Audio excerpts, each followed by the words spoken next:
슈퍼마켓에 가서 물건을 사면 그 물건을 비닐봉지에다, 대체로는 다 비닐봉지에 넣어서 가지고 옵니다. 얼음, 냉동 식품은 비닐에다가 넣어서 들고 와서 하루 종일 두면은 그 냉동 식품이 아이스크림이 되든 뭐가 되든 녹아버리니까 냉장고에 넣지요. 우리의 일생을 살면서 영혼이라고 하는 단어가 중요합니다. 어떻게 우리 인생이 영혼이라고 하는 말을 할 수 있고 생각하게 했을까? 우리들이 살고 있는 우리의 삶은 비닐봉지 같은 그런 삶입니다. 일회용품 같은 우리의 삶입니다. 어떤 분은 더 빨리 세상을 떠나고, 조금 더 사시는 분은 40대, 50대, 조금 더 사시는 분은 60, 70, 80, 기껏 살아봐야 100년도 못 사는 그런 삶. 더 오래오래 살아봐야 100년이 넘는다 하들 그 모습이 뭐 이렇게 자랑이 되겠어요? 100년이 넘은 삶에 무슨 인류의 공헌을 하는 가치 있는 삶이 되겠습니까? 결국 우리는 비닐봉지 같이 담겨진 우리의 인생이 영원한 삶을 살아서 영원한 영생의 천국을 바라보는 우리들의 삶이, 이게 소중하게 우리의 목표가 천국이기 때문에 우리 신앙생활을 하는 줄 믿습니다. 우리가 이 세상에 살면서 먹고 마시고 찢고 벗고 집 짓고 사고 팔고 시집가고 장가가고 이렇게 하다가 이 생에 끝나면 영원한 천국에서 우리가 도대체 어떻게 무엇을 그 영원한 천국에서 누리며 사느냐, 이거에 대한 지식이 없다면 그 우리 신앙생활이 힘이 없는 거예요. 그래서 성경 전부는 뭐에 대해서 말씀하시는가 하면 영혼에 대해서 설명하시면서 이 영혼을 지시하시기 위하여 예수님께서 이 땅에 오신 2000년 전에 크리스마스, 그 초림에 예수님 오실 것을 구약 성경에 예언하셨고, 예언하신 대로 2000년 전 예수님이 오셨고, 예수님은 우리 위해서 십자가에 달려 돌아가셔서 우리의 죄를 용서하셔 피 흘려서 돌아가시고 우리를 구원시켜 주시고, 예수님을 믿는 자마다 구원받는 길을 열어주시고, 예수님은 무덤에 3일 동안 장사 지내셨다가 그리고 부활하셔서 40일 동안 세상에 계시고, 성도들이 다 보는 가운데서 감담사면서 승천하시면서 내가 다시 오리라, 내가 다시 오리라고 말씀하셨어요. 그 다시 오신다고 하는 것이 성경에 1518번이나 기록되고, 예수님께서 이 땅에 메시아로 오실 것을 456번이나 말씀하셨으며, 말씀하신 것이 그대로 성취되어서 예수님이 이 땅에 오셨고, 예수님이 다시 오신다고 하는, 재림에 주님이 오신다고 하는 것을 초림에 예수님보다 8배가 많은 기록으로 성경에 우리에게 남겨주셨어요. 그러면 초림 하신다는 예수님이 오신 것도 역사적인 사실이요, 그보다 8배가 더 많은 증언과 확신을 주신 예수님 재림의 사건은 분명히 중요한 사건임에도 불구하고 오늘날 강단에서 주님 다시 오신다는 메시지를 별로 잘 안 하지 않습니다. 성도들이 살면서 주님 다시 오신다, 주님 다시 오신다, 이런 생각을 별로 잘 안 해요. 초대교회 성도들은 1세기부터 3세기까지 300년도까지 초대교회 성도들 모두 하나같이 다 주님께서 오신다, 주님이 오시는데 주님 오실 때 내가 어떻게 살 것인가. 그래서 성경 66권 전부에 요한계시록 22장도 아주 끝부분에 뭐라고 말씀했습니까? 뭐라고 주님께서 말씀하셨어요? 20절, 이것들을 증언하시니가 이르시되 내가 진실로 속히 오리라 하시거늘 아멘 주 예수여 오시옵소서. 아멘 주 예수여 오시옵소서. 이것이 반모섬에서 사도 요한이 마지막까지 주님 앞에 드려진 기도, 주여 어서 오시옵소서. 여러분, 이것이 진정한 그리스도인의 모습인데, 여러분들의 신앙생활에서 정말 주님 어서 오시옵소서, 내가 주님을 기다립니다, 주님 어서 오시옵소서, 이런 신앙생활 하고 있습니까? 아니면 지금 이 설교 시간에 목사님 빨리 끝내세요, 1시간이면 나 빨리 가서 일해야 되니까, 이런 생각하고 지금 예배 드립니까? 주여 어서 오시옵소서 이런 생각하고 합니까? 아니면 지금 핸드폰에서 문자나 지금 두드리고 앉아있으면서 핸드폰 가지고 장난하면서 예배 드립니까? 여러분, 심각한 것은 주님 어서 오시옵소서. 오늘 저는 네 가지로 주님께서 오시는 재림에 대해서 말씀드리고자 합니다. 대단히 중요한 메시지입니다. 제가 생각할 때도 그런데 주님께서 오늘 이 메시지를 전한 고목사에게 기쁘다, 잘 전하라, 주의 성령께서에게 주신 말씀 같아요. 첫 번째는 뭐냐? 주님께서 재림하시면 우리의 모든 구원이 완성됩니다. 교회는 신앙생활 하지만 아직도 불완전합니다. 우리 개인이 신앙생활 하지만 아직도 완전품이 못 됩니다. 그러나 주님께서 오심으로 우리의 모든 구원은 완성이 되는 것입니다. 계시록 1장 8절에 예수님께서 나는 알파와 오메가라, 처음과 나중이요 시작과 끝이라 말씀하셨어요. 하나님은요, 시작을 하셨으면 끝장을 보시는 하나님이에요. 창조하셨으면 마지막 심판하시는 하나님이에요. 알파가 있다면 오메가가 있는 것이에요. 우리 기독교의 역사는요, 시작하면 끝을 향해서 달려가는 선적 역사관을 가지고 있습니다. 그러나 이 우상들이나 세상의 가치관은 뭐냐면 돌고 돈다. 돌고 도고 돌고 돌아서 전생, 내생, 미생 계속 돈다. 소위 윤회라고 하는 것으로 사람들을 미혹하게 시킵니다. 절대 그렇지 않습니다.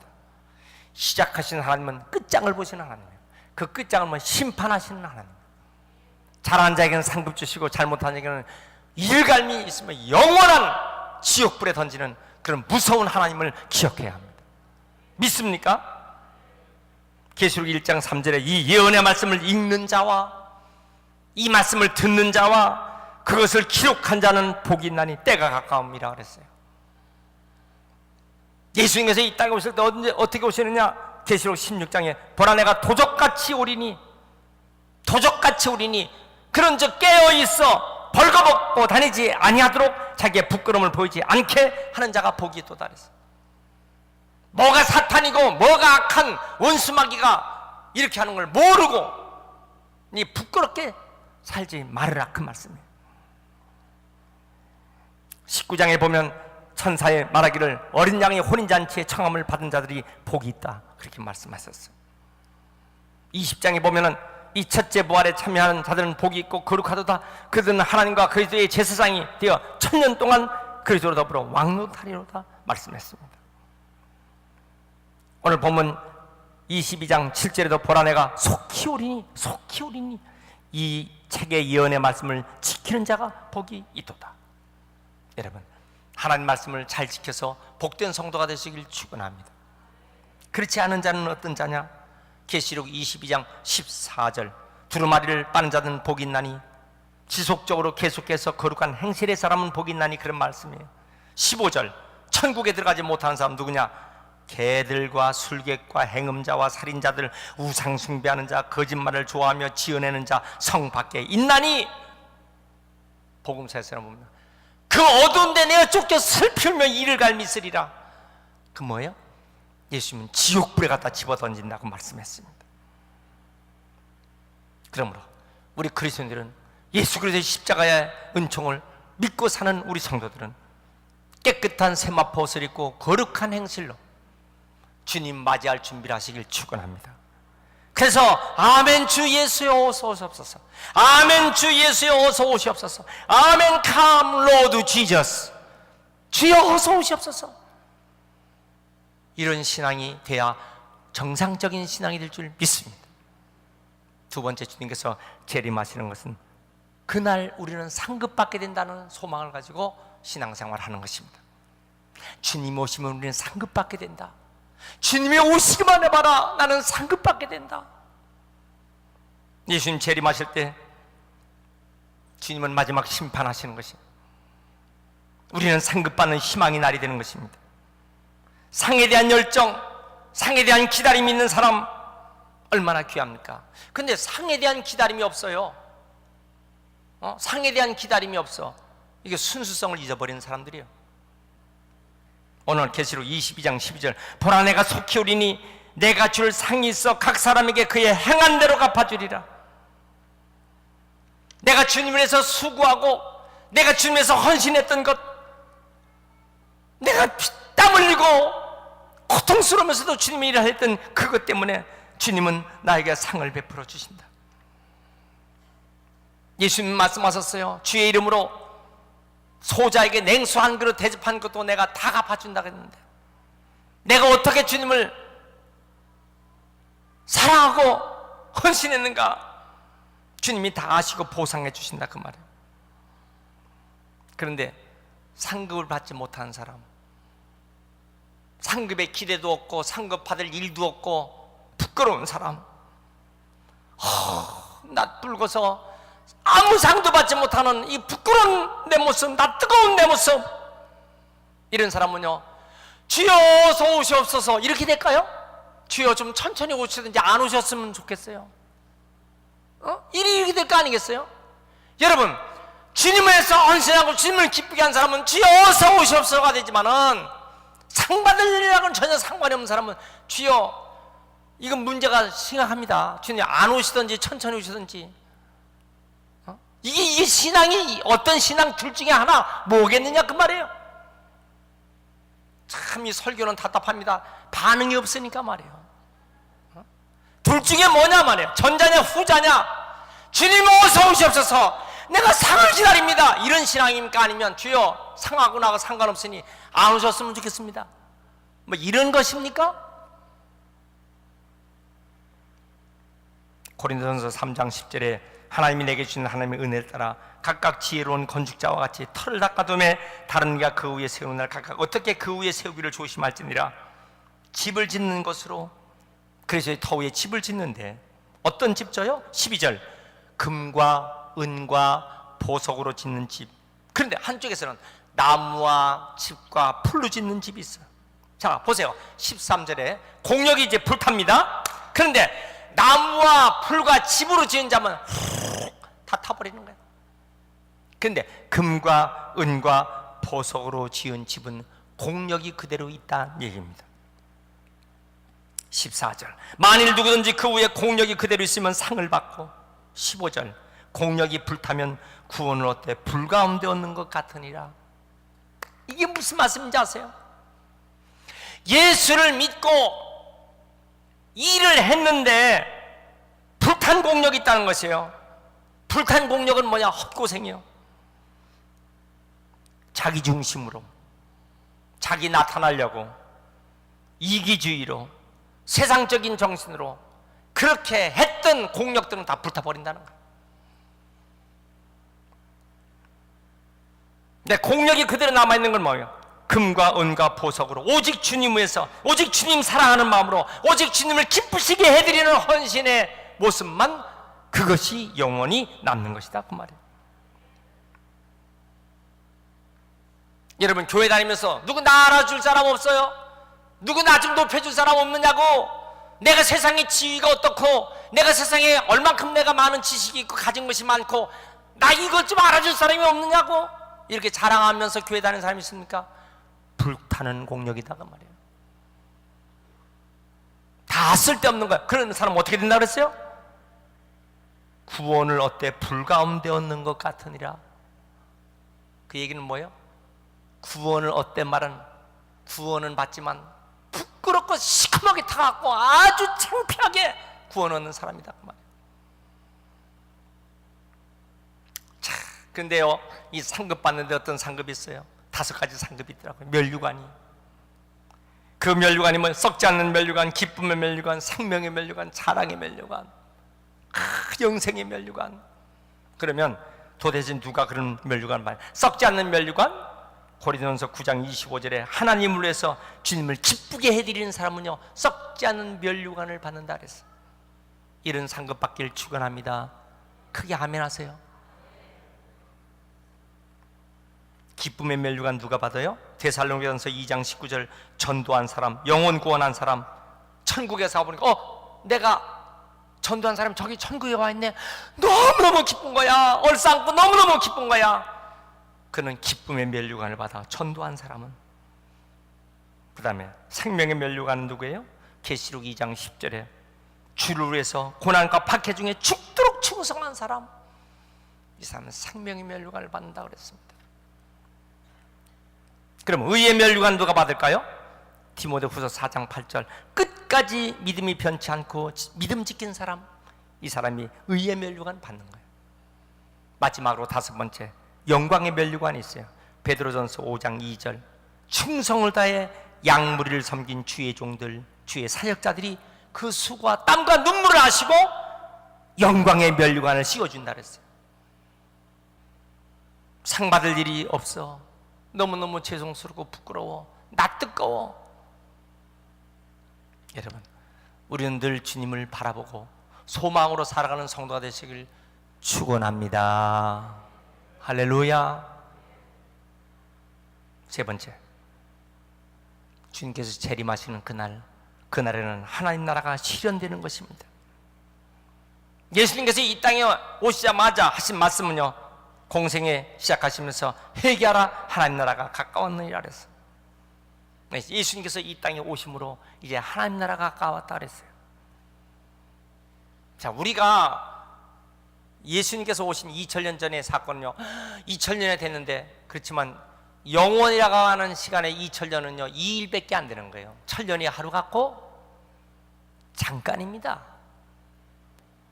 그래서 초대교회 신학자인 세인트 어거스틴은 이 시간론에서 인간은 영원을 말하는 특별한 존재라 그랬어요.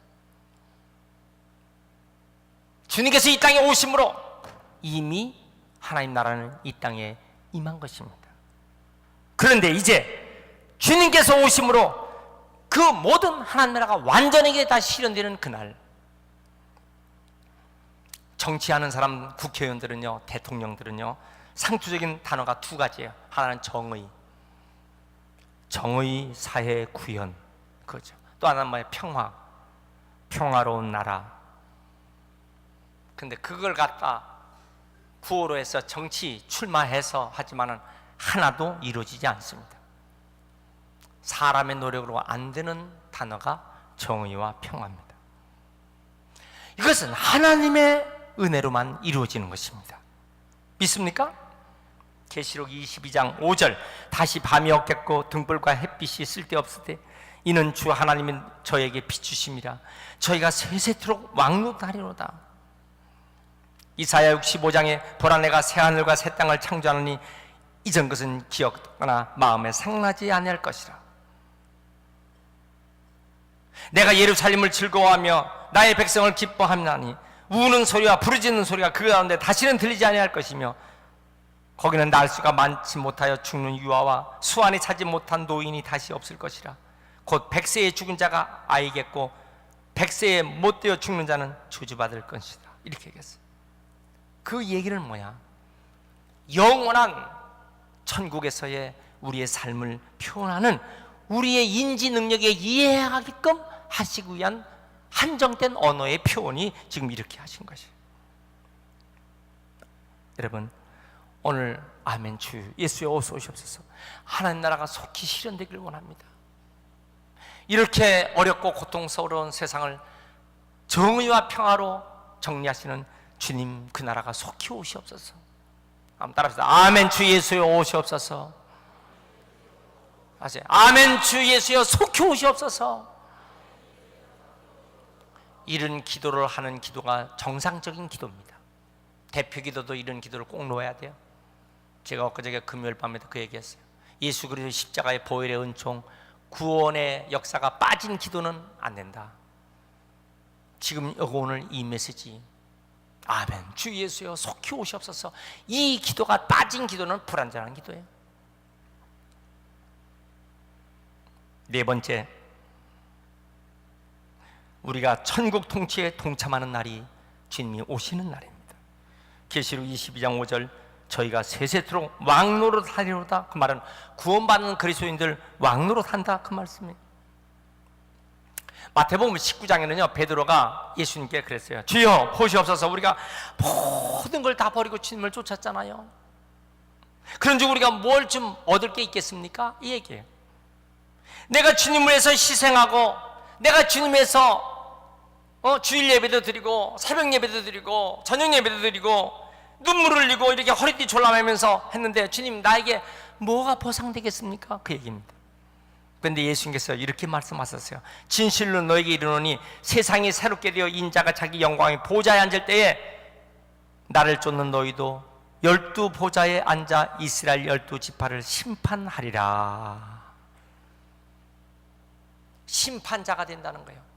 고린도전서 6장에요 1절부터 아주 중요한 말씀을 했어요. 성도끼리 서로 고발하지 말라는 거예요. 너희 중에 일이 생겨서 구태여 불의한 사람들 앞에서 송사하고 불의한 사람 앞에서 재판받고 하지 말으라는 거예요. 왜 성도가 그렇게 하느냐는 거예요.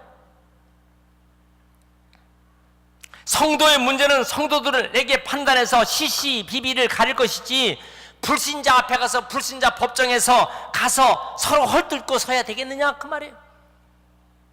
왜 그러냐? 그 이유가 뭐냐? 2절에 고린도전서 6장 2절에 그 얘기입니다. 성도가 세상을 판단할 것은 너희가 알지 못하느냐, 그 말이에요. 성도들이 세상을 판단하는 판단 기준이 성도지, 어떻게 성도가 불신자 앞에서 재판을 받느냐, 그 말이에요. 하나님도 없는 사람 앞에서 어떻게 재판받느냐. 그래서 한국에서는요 대법원과 똑같은 권한을 준 것이 뭐냐면 교회 중재위원회라는 걸 줬어요. 교회가 중재 사건이에요. 교회 법률 사건이 생기면은 일반 불신자 앞에 가서 재판받지 말고 교회 중재위원회에서 신앙인으로서의 법조인을 뒀어요. 그래서 신앙인으로서의 법조인을 둬서 신앙인 법조인의 변호사, 장로님, 변호사, 목사님, 그래서 예수 믿는 사람으로 이루어진 구조조정위원회에서 여기서 판단되면 대법원 판단과 똑같이 줄 테니까 여기서 판단하라고 그렇게 몇 년 전부터 처리했어요. 왜 예수 믿는 사람이 자기들끼리 문제 해결하지 않고 왜 세상의 불신자 앞에서 왜 재판받느냐? 그냥 안 된다는 뜻이에요. 오늘 예수님께서 우리에게 주신 말씀이 뭐예요? 우리가 주님을 수종 들어가면서 우리도 함께 세상을 판단할 자다, 그 말이에요. 누가복음 19장 12절에는요 어떤 귀인이 왕위를 받아오려고 먼 나라 갈 때 종들에게 10문화를 한 문화씩 다 나눠준 이야기가 나옵니다. 그리고 그 주인이 다시 왔어요. 그 말은 재림하신 주님을 말씀하시는 것입니다. 누가복음 19장 16절에요 한 문화 받은 사람이 주여 내가 한 문화로 장사해서 10문화를 남겼나이다. 한 문화를 10문화 만들었습니다. 주인이 하는 말, 잘했다 착하고 충성된 종아, 네가 작은 것에 충성했으니 10골 권세를 차지하리라. 여러분, 그렇게 장사 잘한 사람에게 10골이란 말, 골은 도시입니다. 한 문화를 10문화로 남긴 자에게 도시 10개를 주는 10개 도시의 시장 되게 한다. 수원시장, 용인시장, 화성시장, 오산시장, 평택시장, 의정부시장, 동두천시장, 부천시장, 인천시장, 내가 10골 권세를 다 차지하는 권세를 주리라, 이런 말씀이에요. 한 문화를 가지고 5문화 남긴 자에게 똑같이 칭찬하면서 내가 5골 다스리는 권세를 주리라 그랬어요. 그런데 한 문화 받은 사람이요 장사하지 않았어요. 묻어뒀다가 한 문화 가지고 왔어요. 주님께서 얼마나 섭섭해한지 아세요? 그래서 그 10문화인 사람에게 뺏어서 주었어요. 그러면서 저 원수를 끌어내서 내 앞에서 죽이라 그랬어요. 주님은요 상급도 주지만요 무시무시한 심판을 내리시는 주님이었어요. 우리가 가끔 이런 생각합니다. 아이고, 천국 가면 면류관 안 쓰고 심심해서 어떡하나? 면류 안 쓰고 천국에서 심심해서 그냥 왔다 갔다 이게 뭐하나? 그게 아니라 천국에서 정치한다는 얘기입니다. 그 정치가 권모술수의 불의한 정치가 아니라 헌신된 삶을 사는 사람, 천국을 통치하는 시장, 도지사 통치하는 삶을 살게 해주신다는 거예요. 여러분, 예수 잘 믿는 사람 천국에서요, 천국을 통치하는 통치의 권세를 주시는 걸 믿으시기 바랍니다. 아멘 하세요. 거룩한 정치 나라가 이루어지는 천국에서, 공법을 물같이, 정의가 하수같이 축복된 나라 천국에서. 그래서 우리는 아멘, 주 예수여 어서 오시옵소서. 예수님은 새벽별이 되시는 것입니다. 예수님은 새벽별이 되셔서, 그래서 예수님은 이 땅에 계실 때도 마가복음 1장 35절 새벽 오히려 미명에 나가서 기도하셨어요. 여러분, 우리가 새벽을 깨면서 기도하는 것이 뭡니까? 예수님처럼. 여호수아 6장 12절에니까 여호수아가요, 새벽의 대적을 이기는 그런 기도로 승리합니다. 새벽에는 어떤 원수 마귀도 이길 수 있습니다. 새벽별 되신 주님이 새벽을 깨어 기도하는 사람 하나님 지켜주시는 것입니다. 장차는 우리가 주님을 맞이하는 새벽별 되신 주님 앞에 정의와 평화가 다 이루어지는 위대한 축복이 우리 모든 성도에게 함께 있길 축원합니다.